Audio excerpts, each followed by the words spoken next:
If you like a good heist story, you don't want to miss this episode of the Paperback Warrior Podcast.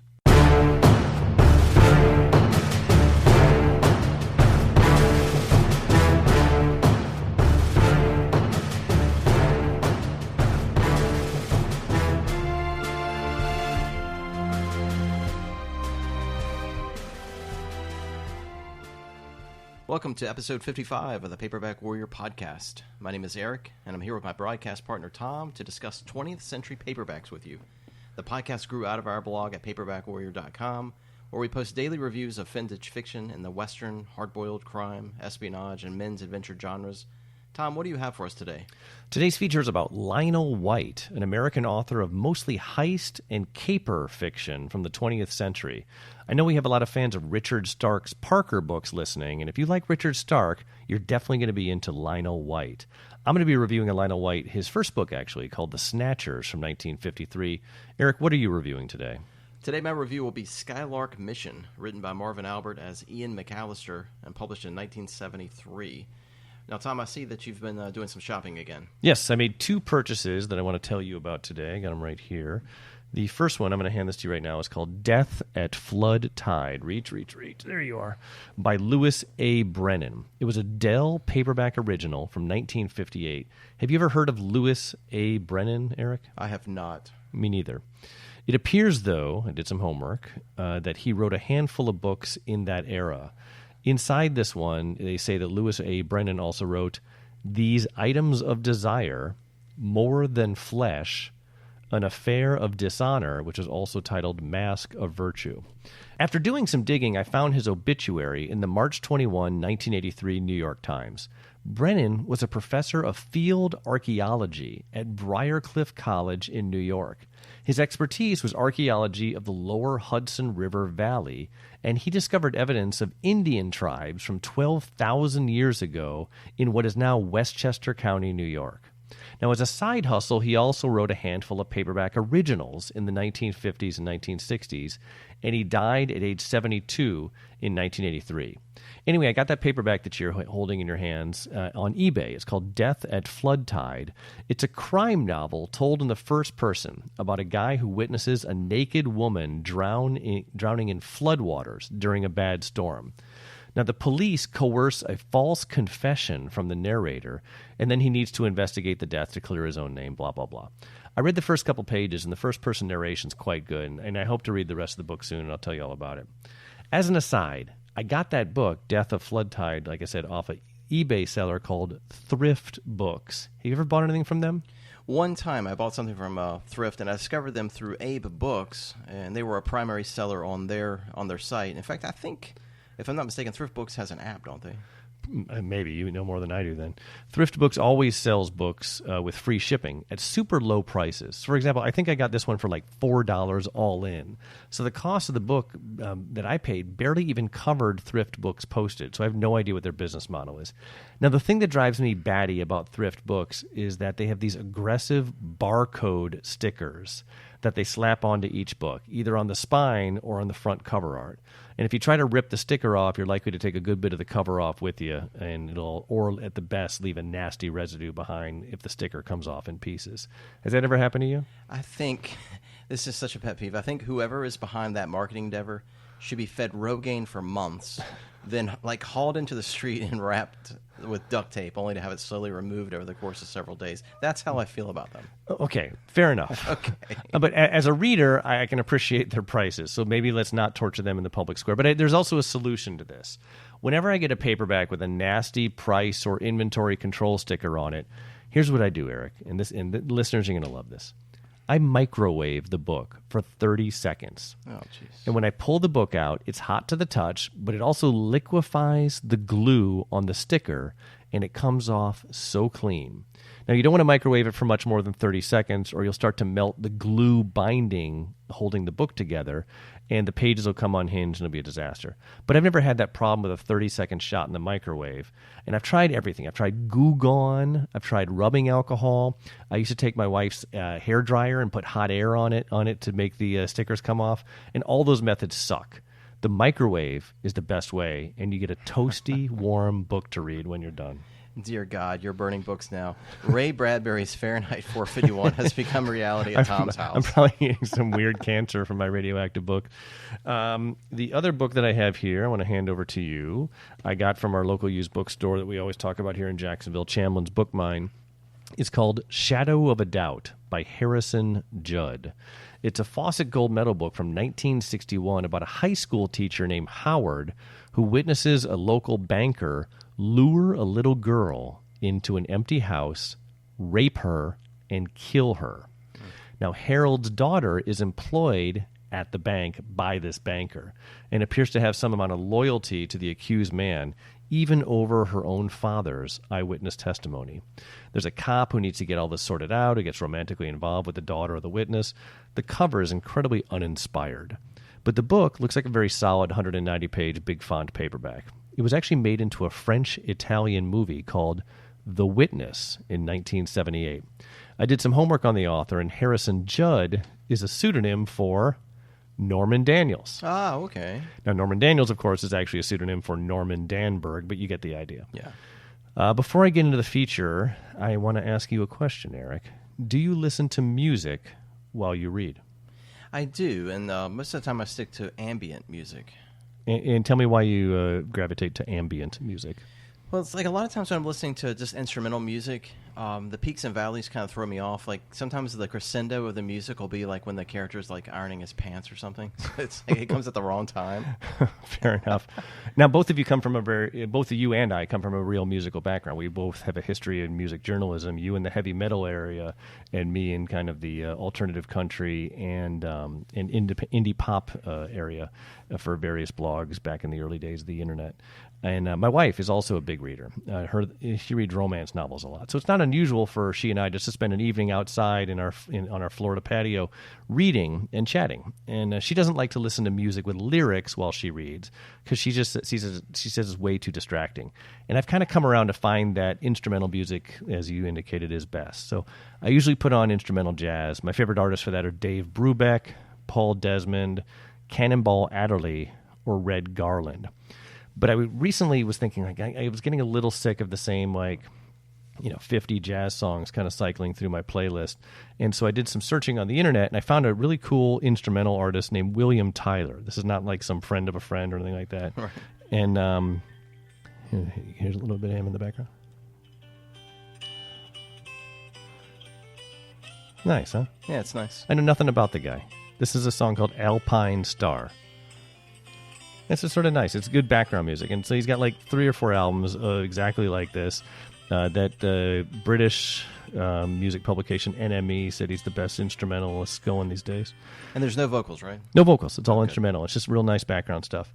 The idea for this segment came from a Paperback Warrior listener named Christopher Spencer, who's a bit of an expert on pairing books and musical genres, the way a good waiter can pair wine with your dinner. Now, Mr. Spencer used to have a blog called ScoreBaby.com about movie and TV soundtrack albums of the 1950s through the 1970s. Now, he likes to listen to spy music scores. This is Thunderball. All right. When he listens. And so while he's reading espionage fiction, for instance. So a lot of what he's doing is trying to pair up movie scores with the genre. And he recommended going on to Spotify and checking out some playlists. And I found one called Detective Theme Songs, Thriller, Jazz, Spy, and Secret Agent Music. And it was pretty right on point. For Westerns, there's also a ton of spaghetti Western soundtrack music available from composer Ennio Morricone, who just died in July. He also recommended a Spotify playlist called Dynamite and Dust for those type of Western stuff. And this guy Christopher Spencer is a listener. He wrote an entire book called Film and Television Scores, 1950 to 1979, with each chapter covering a genre, Western, spy, crime, etc. And it's available on Amazon, and it looks great. You know, I like music scores a lot, and I've got a playlist, probably about 6 hours of film music from various horror movies. And you and I like horror movies. Oh, yeah. And I tend to like horror and sci-fi, but I don't listen to the music again because sometimes at a higher pitch I find that the book is at a really melodramatic part of the book and it just doesn't match up. But so I like really subdued stuff. So Have you ever, Tom, I'm going to ask you, have you ever heard of polar ambient music? Definitely not. Okay. So real fast, let me just tell you about it. Lay it on me. And you may like this. It's really cool. You can listen to this stuff on Bandcamp.com, and if you have a smartphone, you can download the Bandcamp app. And it's also on Spotify or wherever you get your music.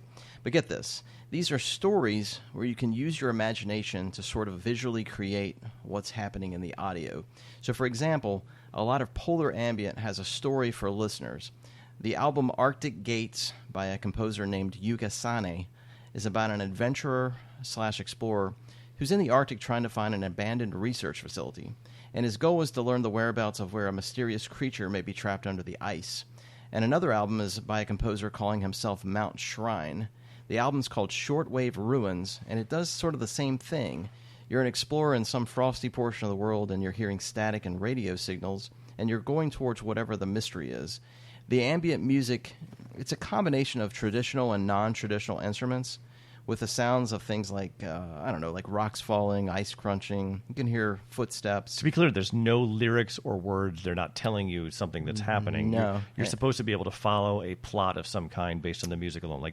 Your imagination is leading you. Like Nutcracker or Peter and the Wolf or none of that. And some of sometimes it doesn't even have music. You'll just hear audio sounds. And you're using your imagination to kind of figure out where the character is. Sometimes you'll hear like metal grinding on metal, and you can think of maybe the character is using some kind of tool to kind of get through the ice or climb a mountain.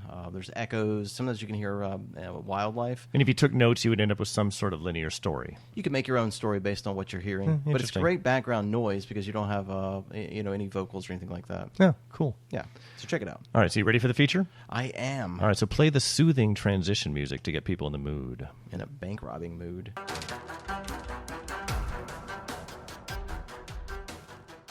Our feature today is on author Lionel White, who wrote a lot of heist and caper books for Fawcett Gold Medal and other paperback houses beginning in 1953. Many of his books have been reprinted as doubles by Starkhouse Crime Classics, and each of those has an introduction discussing different aspects of his work and life. For biographical information, no one is better than author Ben Bolden from Utah, who actually dug into census and other records to piece together information from Lionel White's shadowy life. And Ben wrote the introduction for the Starkhouse double collecting Lionel White's Coffin for a Hood and Operation Murder. And his piece called Lionel White, the Caper King, is my primary source for this feature, so I just want to make sure I give credit there. Before we get into his life, I want to tell you why you should care about Lionel White. Before there was a paperback warrior, there was a guy named Bill Kreider. And he did basically what we do on his blog, but I got to say, I think he did it better. I wouldn't be into vintage paperback crime books now if it wasn't for Bill Kreider and his blog. I never knew Bill, never spoke to him. He died a couple of years ago. But regarding Lionel White, Bill Kreider said that if he did not invent the caper story, he is certainly one of the most ablest practitioners in the field. And Donald Westlake, who wrote the Parker heist series under his pseudonym Richard Stark, credited Lionel White as being an influence. Now, lastly, Lionel White's 1955 novel Clean Break was adapted into the Stanley Kubrick movie The Killing, with screenplay by Jim Thompson. Anyway, The Killing is a great movie, and it was the influence for Quentin Tarantino's movie Reservoir Dogs. So this author, Lionel White, has left some very deep footprints behind. So who was Lionel White? His name was Lionel Earl White, and he was born in 1905 in Buffalo, New York. His dad was a superintendent at a car manufacturing and assembly facility. When Lionel was a teenager, his family relocated to San Joaquin, California, for a new job with his dad's new job. Lionel drops out of high school after sophomore year and probably starts working menial jobs around that time. He got a job as a crime reporter in Ohio in 1923 at age 18. In 1925, at age 20, Lionel relocates to the Bronx in New York to work as an editor for several True Confession magazines. By 1930, Lionel's 24 years old, and he's got a job as a proofreader for one of the newspapers in New York City. He continues working as an editor and lands a good-paying job at a literary journal.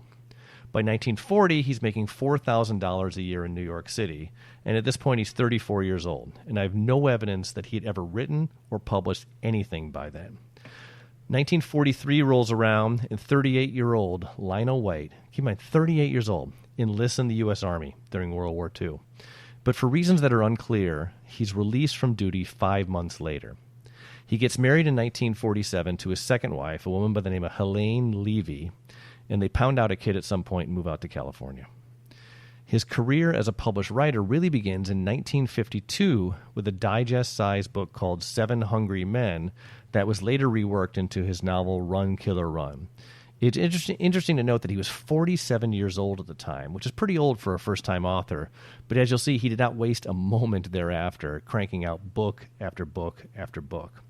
So his first mass-market paperback was The Snatchers from 1953, published by Fawcett Gold Medal, and I'm going to review that at the end of the show. And then he went gangbusters, publishing about 40 books through 1978. In 1955 alone, Eric, the guy published 5 books, including Clean Break, the one that was adapted into The Killing. Wikipedia has a pretty comprehensive biography of his work, but let's touch on some of the ones that you and I have read and reviewed at Paperback Warrior. And I'm going to start with Operation Murder.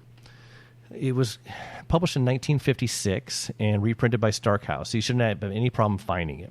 The novel opens with a woman named Tina Scudder riding a bus through the Rocky Mountains to the sleepy town of Twin Valley. Now, she met a guy named Frank 10 days earlier on the ski slopes, and they got married on a whim. So she's married to this guy she barely knows.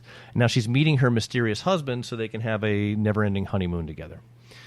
Meanwhile, we learn that there's been a bank robbery with shots fired and a deputy hit in a nearby town. Now, you know and I know that the newlywed Frank is going to be connected to the robbery crew. In fact, he's the leader of the robbery crew. There's a money train coming through the mountains replenishing banks with cash along the 600-mile route. There's a couple guards on board keeping the $6 million on the train safe, but an approaching snowstorm runs the risk of stopping the train right in Twin Valley. The setting of a snowed-in mountain town brimming with the potential for extreme violence makes for a really good claustrophobic backdrop for this really compelling heist paperback. And the inclusion of this innocent woman named Tina into this snowy storm of violence and mayhem really made for a nice twist. And you should definitely read that book. It's called Operation Murder by Lionel White. Next book I want to touch on by Lionel White that you guys should check out is called Hostage for a Hood. It was a 1957 paperback that Lionel White wrote that's also been reprinted by Stark House, luckily enough. The book opens with a simple car fender bender in a suburban town called Brookside. Now, the accident involves a doting housewife named Joyce, and in the other 2 cars are hoods dressed as policemen on their way to conduct a bank robbery. Now, the crooks kidnap Joyce to ensure that the robbery happens on the required timetable, and so now they got a hostage on their hands. So the tension of the story increases the longer the hold-up crew occupies the safe house with their hostage. All this builds to this incredibly violent conclusion, and the resolution is handled absolutely perfect. Probably my favorite Lionel White book, but I'm only scratching the surface because the guy wrote 40 books, and I've only read a handful of them. And again, so that one's worth checking out. It's called Coffin for a Hood, again by Lionel White. Next one I want to touch on is called Marilyn K, just the initial K, from 1960. It's a first-person, very conversational-styled novel and a very easy read. Our hero is Sam Russell. He's an ex-Marine who stops his car to pick up a beautiful woman by the side of the road, whose name is Marilyn K, and who's also carrying with her a suitcase full of cash. Because this is a Lionel White book, you can be safe to assume that there's complications that arise, inhibiting Russell's eventual possession of both the girl and the cash. There's lots of man-on-the-run action, hot sex, bloody violence unfolding. It's a fairly easy-to-spot plot twist at the end that resolves the story before anything becomes too tedious. In short, it was a great read, and again, just showing what a master of the genre this guy was. Again, the name of this one's Marilyn K, and it's also available from Stark House. Now, Eric, you jumped forward in time to review one of Lionel White's last books from 1974. It was called Mexico Run. Tell us about it. Yeah, it was really good. It's about a Vietnam vet who's fresh out of the service. He saves up $18,000 to start running marijuana from Mexico into Southern California, and he hooks up with a 17-year-old girl who accompanies him on a particularly hairy run, And instead of dwelling on one bank heist, White diverts from his normal plot with a complex game of drug-running missions past the watchful eye of U.S. Customs. The writing was great, and it moved along nicely. There's a remarkable twist at the end that hit me like a lead pipe, and I really enjoyed Mexico Run, and I'm surprised that it hasn't been reprinted already.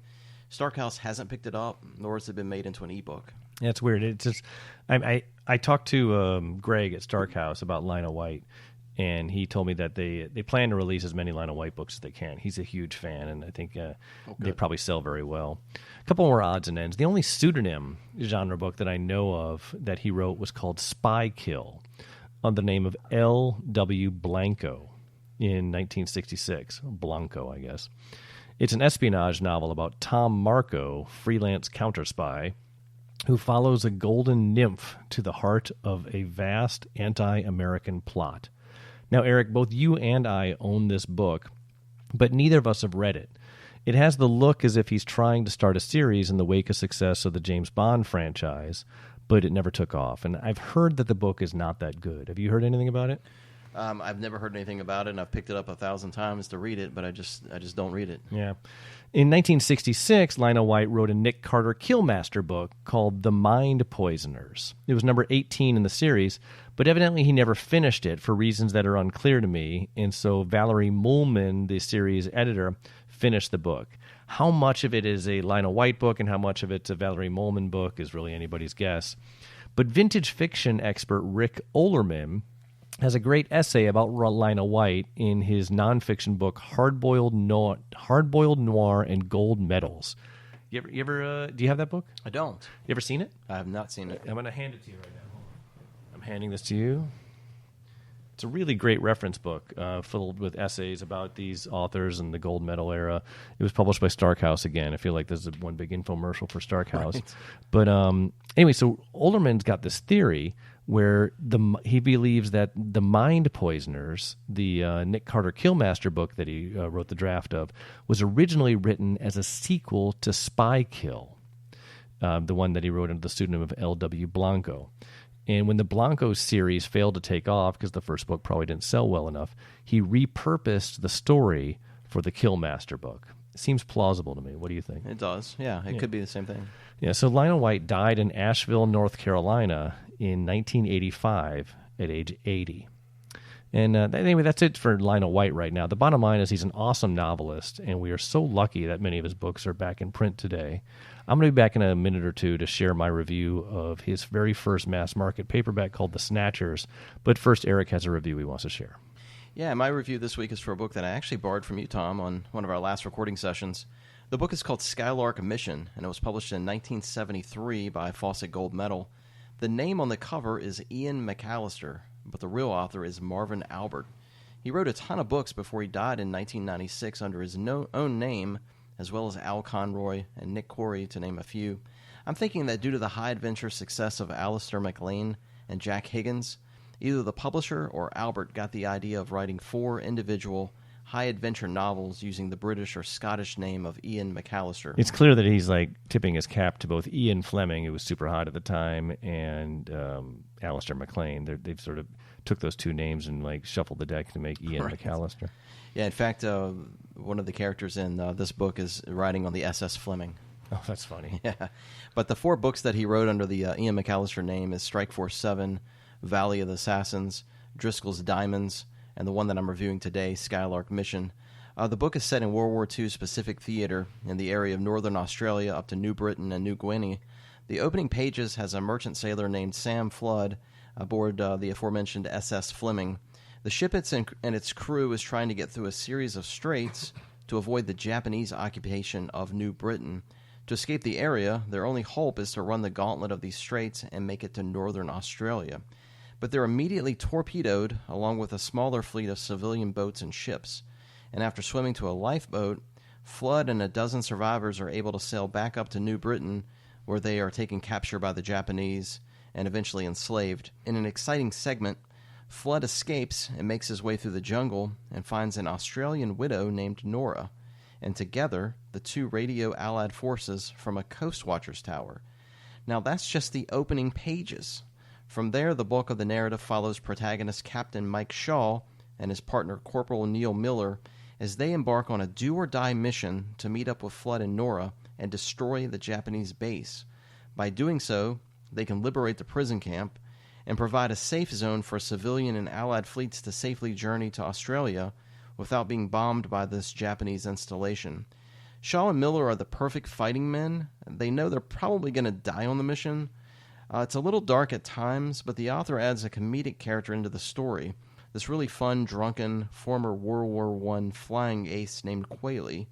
Once the mission unfolds, the story flirts with the romantic pairing of Shaw and Nora. Since they're both widows affected by the war, it's an obvious pairing that works really well. Man, Skylark Mission is just a lot of fun. It's a popcorn-styled action yarn, written extremely well by Albert. There's not a lot of emotional baggage. Instead, the book emphasizes, high adventure, fighting, the perilous mission. And man, it's got boat chases, prison escapes, aerial adventure. I think if you like men's action adventure, then this is absolutely a winning ticket. I loved it, and whether you like it or not, Tom, I'm borrowing the rest of your McAllister novels tonight. All right, fair enough. Again, this was Skylark Mission by Marvin Albert as Ian McAllister. And look for my written review next week on paperbackwarrior.com. Yeah, whenever I complain about Fawcett Gold Medal's late-era books not being great, people always throw those at me and say, well, those are awesome. And so... Yeah. I want to do an episode on Marvin Albert at some point, but I want to read a few more Marvin Albert books to kind of beef it up. And I have a ton of his books. I got the Nick Corey books. I got a bunch of his reprints and stuff like that. So he's a guy, I'd love to see more of his stuff reprinted. He wrote a ton of TV and movie tie-ins also. How many have you read of his, you think? I think 2 of the Albert Conroy books, both of which are reviewed at paperbackwarrior.com. None of the Nick Corey? No, I got a bunch, but I haven't read them. Okay. Mine are kind of brittle, so when I read them, I'm going to be like the last guy to read them. Yeah. Anyway, circling back to Lionel White, I want to give you a review of his book, The Snatchers, from 1953. The book was actually adapted into a film called The Night of the Following Day in 1968, starring Marlon Brando and Rita Moreno. The book has also been re-released as a double along with Clean Break by Starkhouse.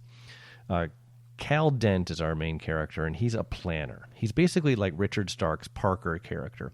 Dent is the guy who conceives of a caper and then brings a crew together to get it done.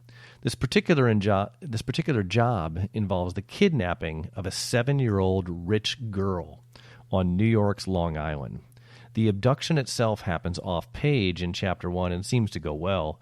The crew brings the little girl and her sexy nanny to the hideout to begin the ransom negotiations. Of course, the FBI and the media get involved, and the kidnapping becomes one of the biggest stories since the Lindbergh baby case.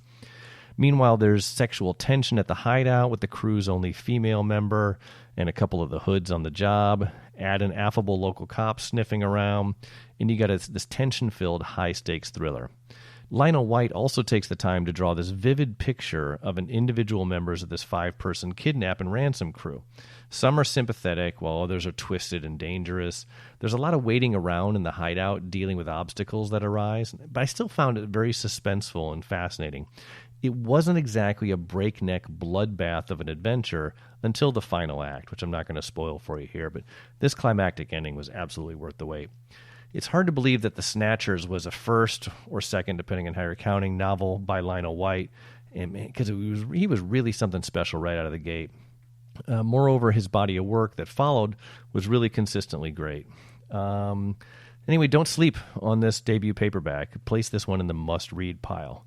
Now, I know we're running out of time, but I got a very quick story about The Snatchers, this book I just reviewed, that I learned from Rick Ollerman's book that I got to share with you. Follow along with this, Eric. You're going to dig this. Okay. So the book The Snatchers was translated into French, right? Happens a lot. Mm-hmm. And it was released under the French title Rapt, R-A-P-T, which is French for kidnapping. Okay? So in 1960, a French small-time criminal named Jean-Marie Larcher reads the book, and he becomes convinced that Lionel White has devised a foolproof plan for pulling off a kidnapping and ransom. Wow. So Larcher puts a crew together, and on April 12, 1960, they kidnap a 4-year-old kid named Eric Peugeot, the grandson of the Peugeot automotive founder. So there's money there, right? And he's using this Lionel White book as his blueprint. Anyway, the kidnappers follow this blueprint of the Lionel White book, The Snatchers, and it worked. The kidnappers got a pile of dough, and the kid was returned unharmed. 6 months later, Larcher and one of the crew members are spending money like drunken sailors, and the cops get a tip. The cops interrogate one of the guys for 45 hours. Wow. Until he confesses. That's a long time. It gets even weirder. Okay, so that's the story about this guy who gets this Lionel White book and uses it as the blueprint for a foolproof kidnapping. Donald Westlake, who is an admirer of Lionel White and wrote his own heist books under the name of Richard Stark, catches wind of this crazy story from France.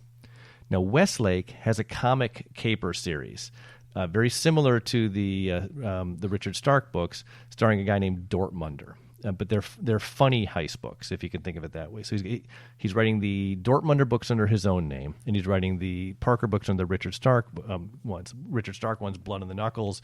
Dortmunders are kind of funny. So also very popular at the time. So follow along here. So Westlake writes a Dortmunder book called Jimmy the Kid in 1970. In that book, Dortmunder is reading a Richard Stark Parker book called Child Heist. Now, the Child Heist book does not exist in real life. It's a book within a book. It occurs to Dortmunder that he can use the Richard Stark Parker book as a blueprint to kidnap a rich kid named Jimmy and hold him for ransom. And so Westlake basically uses the real story from France about the criminals who use Lionel White's The Snatchers as a blueprint in his own comedic caper novel. Now, Jimmy the Kid is worth reading if you're a Richard Stark fan because there are scenes and sections from this fictitious Richard Stark book that doesn't exist inside the Dortmunder novel. And it was also made into a very crappy movie starring Gary Coleman, Arnold from Different Strokes, as the kid who gets taken. And so the whole thing is very much a house of mirrors. Fascinating, isn't it? Yeah.